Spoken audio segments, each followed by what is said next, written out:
जुहू भागात जोरदार पावसाचा इशारा देऊनही मोठ्या प्रमाणावर पर्यटक पाण्यात उतरले आहे।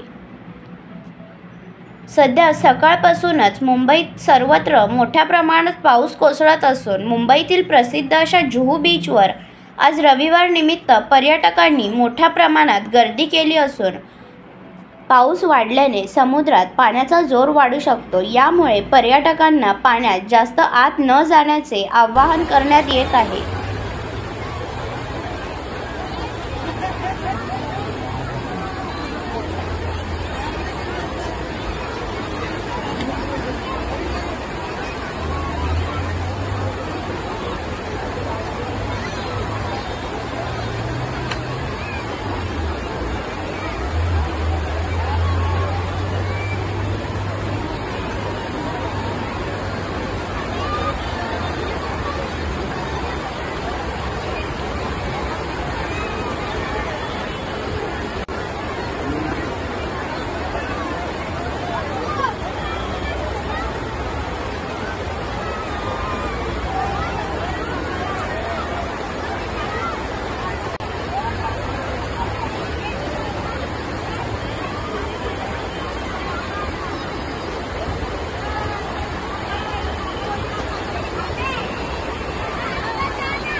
नवीन घडामोडी पाहण्यासाठी आजच आम्ही मुंबईकर 24 तासला लाईक करा, सबस्क्राइब करा आणि अपडेट रहा।